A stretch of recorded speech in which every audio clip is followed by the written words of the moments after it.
మలినాస్ చాక్లెట్లోని రుచి ఈ గోశాలలోనే ప్రారంభమవుతుంది. ఎలా అనుకుంటున్నారా? ఈ గోవుల ఎరువులనే మా కోకో తోటలో వేస్తాము.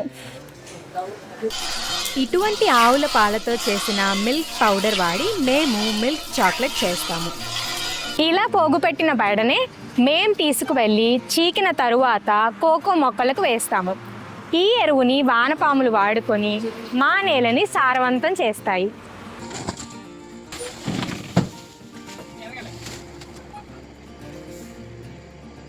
గోశాల నుంచి తెచ్చిన పశువు ఎరువులను ఇలా కొంతకాలం పాటు ఇలాంటి బ్యాగ్స్లో స్టోర్ చేస్తాము.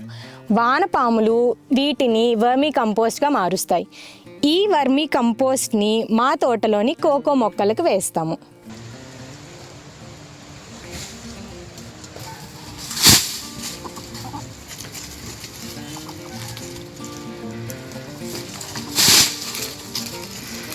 గోశాల నుంచి తెచ్చిన ఎరువుని ఇలా స్టాక్ పెట్టుకొని బాగా చీకిన తర్వాత మా కోకో మొక్కలకి వేస్తాము.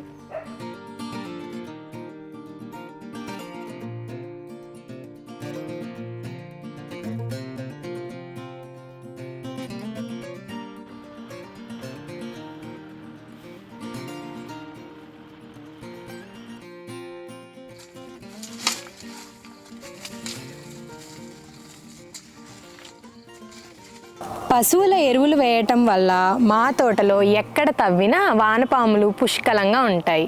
పశువుల ఎరువులు, కొబ్బరి పట్టు వేసి పెంచడం వల్ల మా కాయలు ఇలా అందంగా, ఆరోగ్యంగా, రుచిగా ఉంటాయి.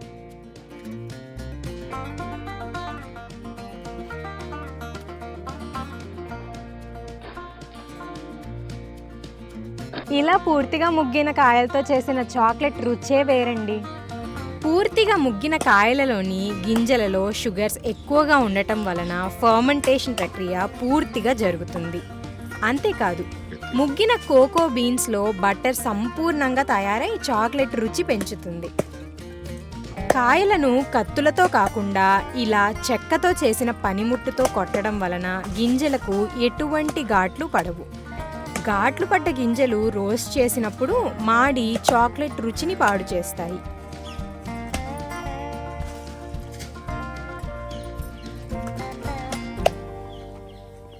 గింజలు తీసిన కోకో డొప్పలు కొన్ని రోజులకు చీకి మరలా చెట్లకు ఎరువుగా మారిపోతుంది.